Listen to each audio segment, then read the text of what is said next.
Hey everybody, welcome to the podcast. And today I have it's just going to be so fun. I don't one of those interviews where you're interviewing a friend of yours and you don't want it to be too many inside jokes because people won't get it, but it's a guy that I really love. He's really interesting.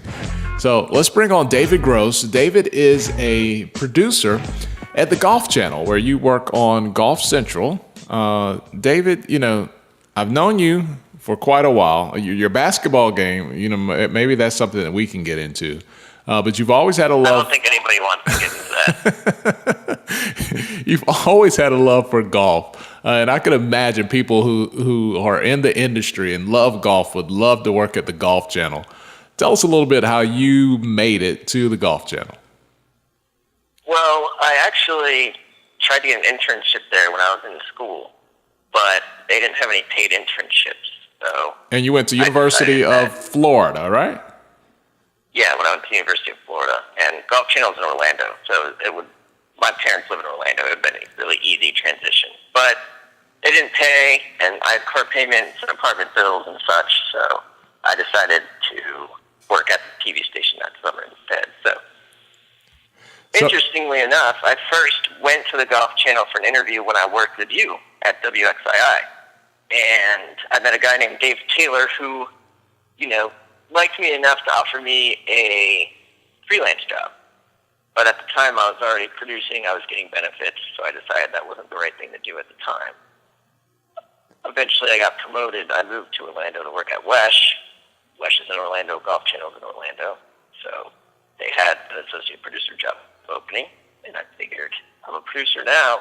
I know that they might question some of my golf knowledge, but my TV knowledge is probably as good or better than everyone here. So I got that job, and I've been there since 2008. Can't believe it. It's been almost 8 years. Wow. So was it part of your plan the entire time? So you leave Winston-Salem, you go to Orlando, still in TV news, but in the back of your mind were you like, I'm just getting closer to the Golf Channel physically so I can just make that move when the time is right? Not necessarily. I just always wanted to do something in sports. I love sports. Golf is one of my favorite sports, along with, as you mentioned, basketball, football. And it just kind of worked out. Basically what happened was I was living in North Carolina. I loved it at the time. My brother lived close by within an hour, so I could go there on my days off and see my nieces kind of when they were growing up from 1 year old to 5 years old, so it was awesome. And then basically I went to Orlando on just a regular vacation for Thanksgiving. And November in Florida is a lot different from November in North Carolina. Yeah, you can still get a tan, yeah. That's true. So I saw palm trees, and the waitresses at every restaurant were a little bit more attractive, no offense, North Carolina. And I figured, as a single guy, hey, I should probably come back to Florida. So originally I was applying for jobs in Tampa and Orlando to do news because that's what I was employed at. That's what I was good at. That's what I experienced at. But I always wanted to do sports, and Golf Channel just happened to be a great marriage of something in sports and also in a place that, I've called my home almost since I was 12 years old. Talking with David Gross, a good friend and a producer at the Golf Channel. So when you go there, David, does everybody whisper at the Golf Channel?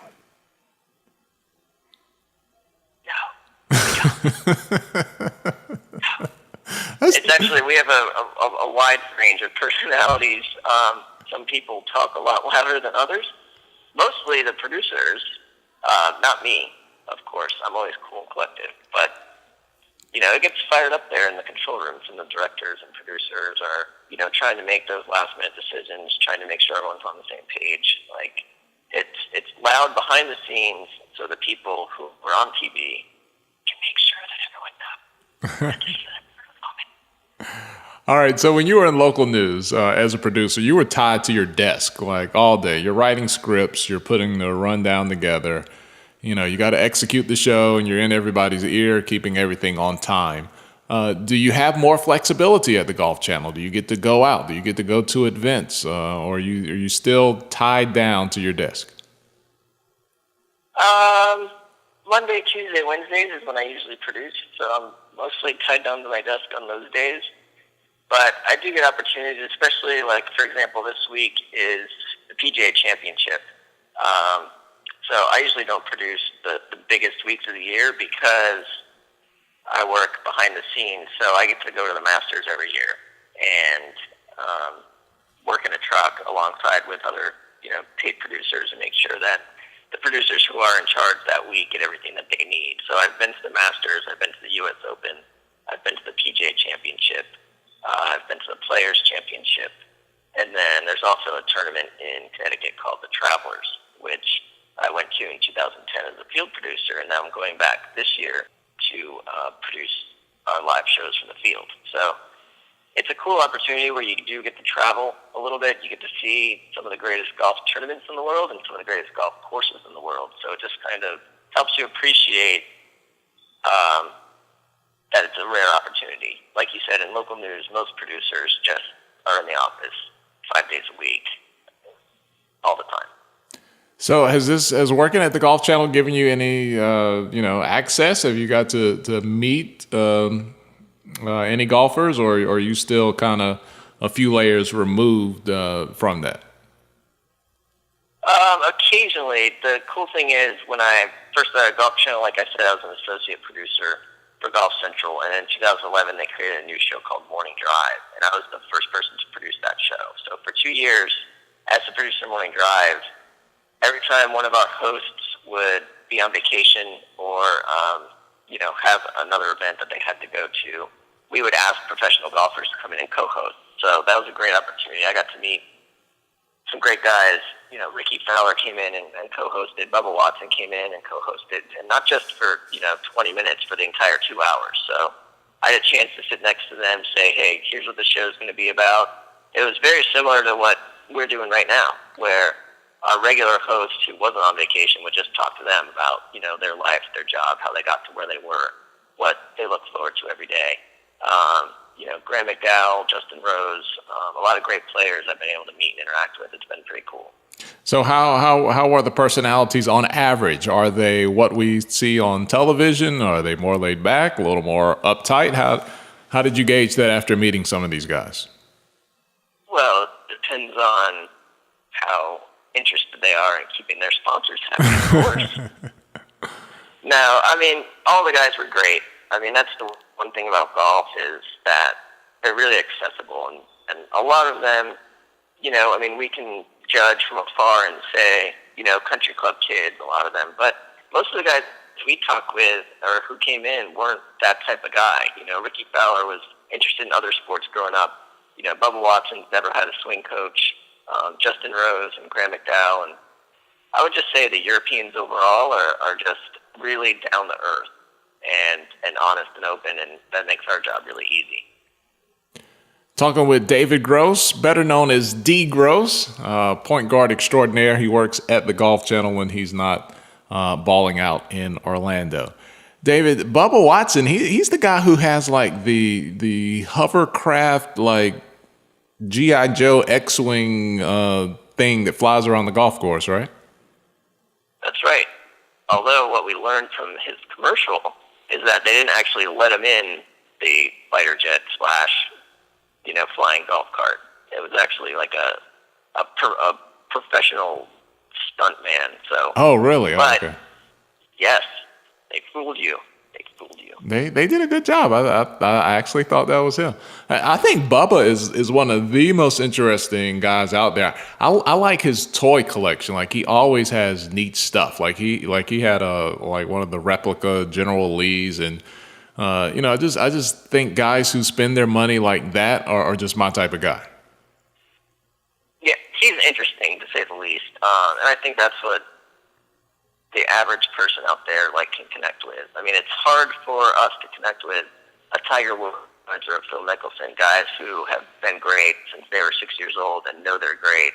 And, they're kind of also buttoned up because of different sponsorship requirements and things like that, making sure that the brand, is always intact. But Bubba's just a dude from the panhandle of Florida who, lives his life. And I think he's a little bit unconcerned about what people think about him. He just tries to be himself, and that's what people enjoy about him, is that he's genuine. All right. Well, Tiger's been off the scene for a while. I've given up hope and actually haven't watched a single stroke of golf since he's been out. Does that affect your business at all? No Tiger Woods, or is it just something where you guys just keep on moving, keep the ball rolling? At first, when people expected to see him, and so especially maybe at the beginning of this year where people thought, when's he coming back, that some of the viewership declined a little bit, but I think overall the fact that he's been on and off the course so often since his first major knee injury in 2008 after winning the U.S. Open, that it's gotten to a point where viewers almost don't expect him to be there. So I don't think that it's had as big of a hit as people might think, because what most people who love golf are going to watch golf no matter who's in contention. Now, we do miss the fans like you who are like, Tiger Woods, so exciting, so engaging, so dominant, that it's kind of, you're missing part of what you loved about golf. But for the most part, Golf Channel fans, the people that I talk with, especially, people who are really involved, a lot of it is, people our age that we meet in their 30s or 40s who say, oh, my dad loves your channel. It's on all the time. He wakes up at 9 o'clock, the TV's on Golf Channel. He goes to sleep at midnight, the TV's still on Golf Channel. Is it like, do people consume it that way? Is it like a feast or famine with Golf Channel? Because I mean, you're my boy, David, but I don't even have the Golf Channel. But I don't play, so I wouldn't be someone looking for tips or inside information or whatever. But the people who are into it, are they like all the way in or not in at all? Is that what you see, or do you guys even have casual fans on the Golf Channel? No, I think that's the battle with Golf Channel, is to always try to find out how to reach the casual fan. We've been lucky where a lot of the players who are coming up now are younger and a little bit more exciting, like Jason Day or Rory McIlroy. They hit it far, they go for birdies, they go for eagles.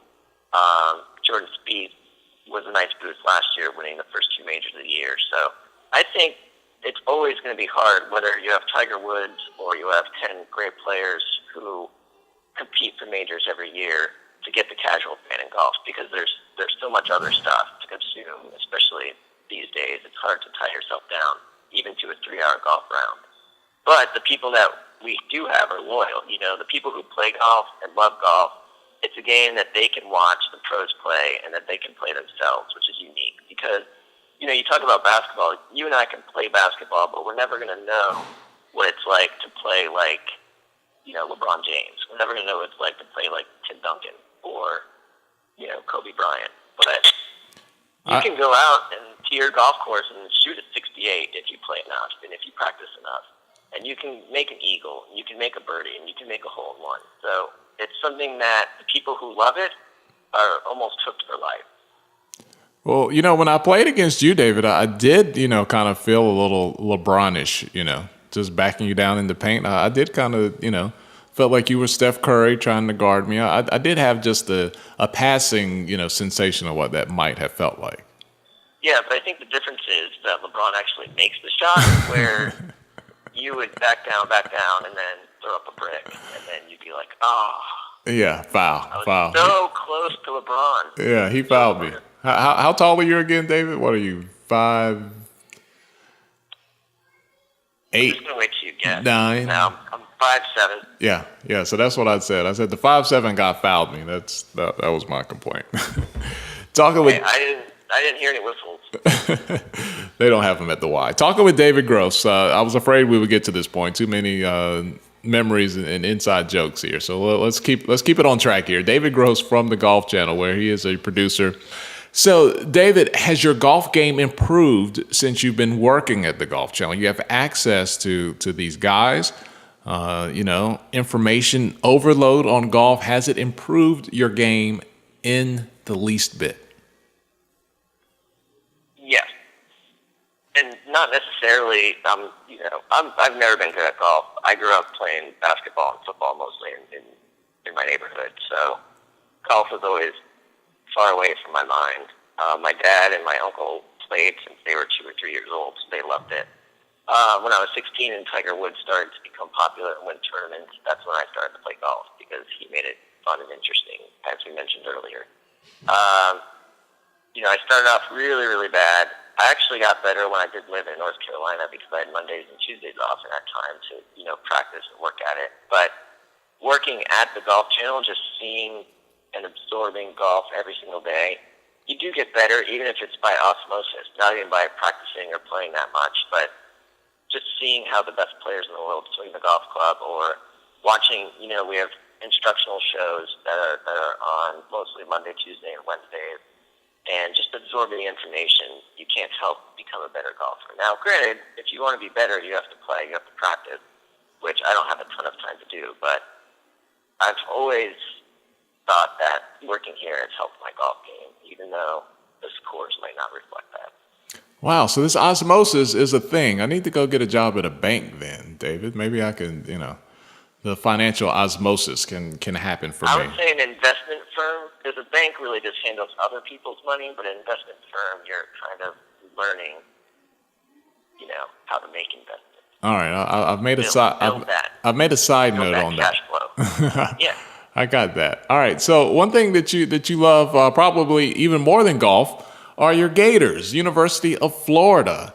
You have this thing that you like to say where you like to say Ungawa, I got that Gator power.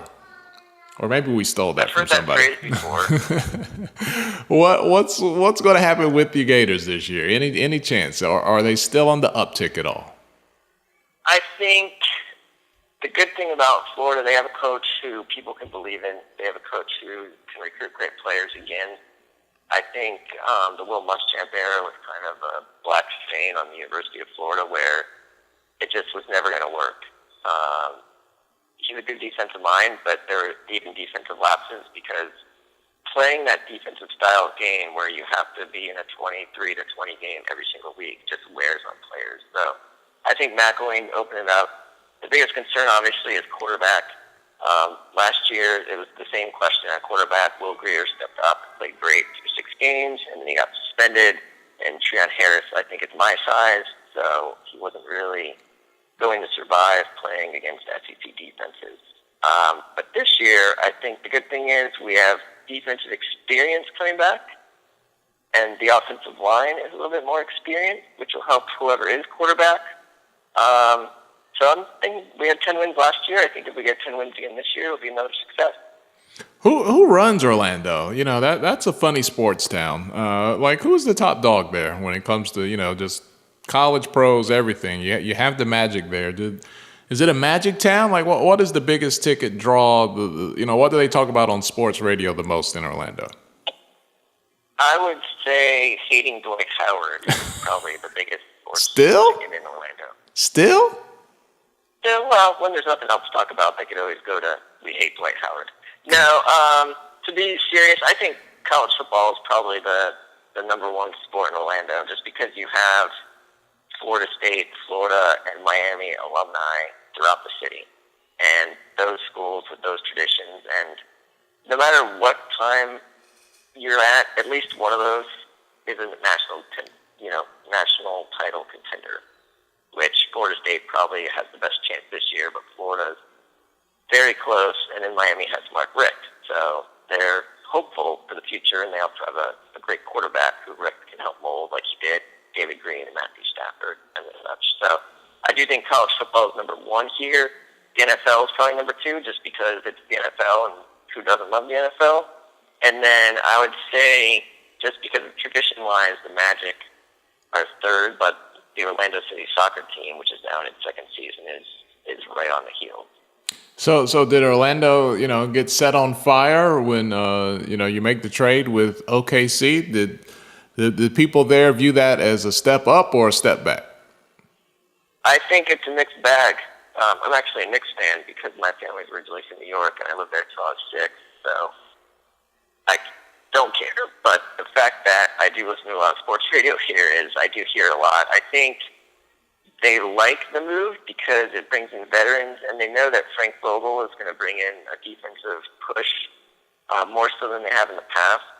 And the fact that they have Biombo and Ibaka and Jeff Green up front tells them that they're going to try to be more physical. They're going to try to play more defense. on the other hand, you have Sasa Vujic and Nikolai. I don't know what his name is, but he was their starting center, and Aaron Gordon. And the fans are a little leery on where those guys are going to play because they're still very, very young in their careers, and they're going to be looked upon to kind of grow and push this team into the playoffs as we get further on. So I only see Aaron Gordon in the dunk contest. Can he play outside of that? Because I don't pay any attention to him otherwise. He obviously has hops, which you know is very important when you're playing basketball. And you were always known for your vertical. Yes, all 2 inches of it. Yes, I was. Yes. It's like Phil Mickelson at the Masters in 2004. You're trying to imagine what it's like to see Collie jump. Yeah, I think overall it's a growing process. And, I mean, I remember when he was in college, he can make the college three. He can get to the basket. But it's a different game in the NBA. There's different kind of, intensity. There's better defenses. There's better athletes. So I think once he learns how to get his shot off with a defender in his face or closing out, then he's going to have to get more consistent from beyond the arc if he's going to want to play a lot because of the new big guys that they brought in. But I think attacking the rim, playing defense, blocking shots, he's ready to be a starter in the NBA. Talking with David Gross from the Golf Channel, where he is a producer there and just very knowledgeable about all things sports. Is Orlando one of those towns, David? You lived there for a while now, where is it just people that move there from all different places and nobody who is there hardly anymore is actually from Orlando? That's how it was when I was in high school here, for sure. I mean, if you walked around our high school, you saw Rockets jerseys, you saw Lakers jerseys, you saw Knicks jerseys, Grant Hill jerseys. It was basically everybody from everywhere except for Orlando. I think now, especially since the downtown scene has become a little bit more stable, you have obviously the people who work at the theme parks have now been working there for 30 or 40 years instead of 10 or 20 years. There are a lot more people who are from Orlando. There's more Bucks fans that you run into, and there's more Magic fans that you run into, Jacksonville Jaguar fans, Miami Dolphin fans. So I think it's becoming more of a loyalist town. The only problem is it's when the Magic are good, when people are loyal. So, I went to the playoff games in 2009, 2010 when they had Dwight Howard and Tripalou and Lewis and Nelson, and they were winning games, and it was exciting. But, if you go to a game now, everyone's going to go there and root for the Knicks or root for the Bulls, or root for the Lakers, or root for the Clippers. Wow. So, Dwight, he's here in Atlanta now. Do you think he has anything left in the tank? Do you think he can have a Orlando-esque Dwight Howard in Atlanta? I mean, I don't think he's ever going to be Orlando-esque Dwight Howard just because you know how it is. When you're 30 years old, you can't do the things you can do when you're 22. I mean, not everyone is Michael Jordan or LeBron James, who are mostly injury-free for their career. He's had a lot of injuries. I think he gets kind of more criticism than he deserves. I know off the court he probably deserves most of the criticism for, not being the greatest teammate or for, chasing coaches out. But on the court, if you're on it, anybody who's on a team with James Harden is not going to average 20 or 25 points a game because James Harden's going to dominate the ball. He's going to shoot a lot. On Atlanta, it seems like their goal is similar to the Spurs, where they don't want somebody taking 20 shots a game. They want to spread the ball out. They want to be good teammates. So I think that'll help Dwight Howard. I think they have good shooting, which will help Dwight Howard, because that's why he was successful in Orlando. But even in Houston, he averaged almost 17 points and 11 rebounds a game, and people are saying that he's a shell of himself. I mean, how many teams in the NBA would like a center that goes 17 and 11? I mean, There's like 4 alive. Yeah, for those teams that still want a center, like half the teams don't even want a center anymore. David. Yeah, just look at Golden State. Golden State got rid of all their big men, so then they can get now they have the flop top express. So Anderson Varejao is the guy they're leaning on at the center position. I actually think, I know it's going to sound stupid, I think they got worse. I think I'm the only person in America who thinks they got worse. They're going to be great on offense, but you can't win every game 130 to 127. Like, so you're gonna have to stop people. And other than Draymond Green and Klay Thompson, who else is playing defense on that team? Yeah. I don't think anything in sports ever goes the way that is scripted. Like people who always win the preseason Super Bowl, it never pans out. Obviously, they're going to be good, but I don't think they're going to like win 10 championships in a row, like people might be predicting. So what's next for you? We've talked about your journey to the Golf Channel. We've talked about sports. You're still a relatively young man. Like you're not 40 yet. So what do you see for the rest of your like the next big thing for you? Like go ahead and tell your employer what you're going to do next. Well, let's just hope they're not listening in case I don't want to work there. Probably not. No, I am 34. I mean, I'm married. We actually are now first-time home buyers. We just closed on a house in April, so we're pretty happy in Florida. We're happy in Orlando right now. Immediately, tomorrow I'm going to play some pickup basketball because that's what I do on Saturday morning. Hopefully I can make more layups than I did last week. But I think career-wise, obviously it's funny because our company has like 3 goals a year that we're supposed to come up with, and you're supposed to like really rack your brain about how you can improve. I mean, my goals are really just to work as hard as I can every day and to try to advance through the company.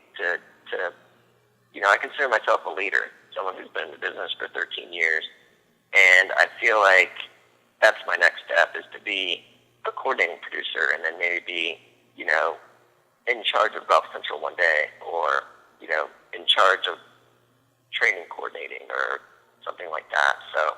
So you can definitely see yourself as a frumpy old man at the Golf Channel then. I could, if my wife, wants to stay in Orlando that long. The wife has some power over where you're going to live as well. Well, I'm glad you figured that part out. That you're well on your way. My wife loves the beach. It's her favorite place in the world. So if she gets a job closer to the water, then I might have to either commute a long distance or find a new job. So, but right now we're happy, and I'm just going to keep trying to advance. Well, as long as she's happy, then you are happy, and I'm sure you know that. And once you guys start having some kids, then you will fall further and further down the line. So just prepare yourself for that. All right. So last question. I saved the most important question for last. If we during our time together when we were hanging out and working together, if we did nothing else, we watch Dave Chappelle every Sunday. So the best Chappelle skit of all time. I'm just putting you directly on the spot. The racial draft. Come on. Tiger Woods went number 1 for sure. That beats Ashy Larry? I thought you were kind of partial to Ashy Larry. I mean, the stories by Charlie Murphy and Rick James were hilarious. I mean, it's hard to pick one. It's like you're trying to pick your favorite daughter. Yeah, I would never do that. But it depends on what day At it least is. not publicly. Right, yeah. Right. Okay, all right. Yeah, racial draft. I can go with that. I miss that. Don't you? Don't you just wish there was, right now, there's so much new material since he's been on the air. Could you imagine what a Chappelle show, a fresh one in 2016 would look like? I think he would be dressing up like Donald Trump with his white man makeup on. I can't imagine who would play Hillary, but it would be monumental. I mean, I feel bad for America that he's not in the air, but I feel good for Dave because I know that personally he probably felt like it just got a little bit over the top and didn't really vibe with the message he was trying to give. It was almost out of his hands that he had to be more outrageous every week to really push the envelope. But I mean, it's something that just I have it now and I still watch it and I still crack up because it's hilarious. Yeah. It's more hilarious than Nick Cannon, if you can believe that.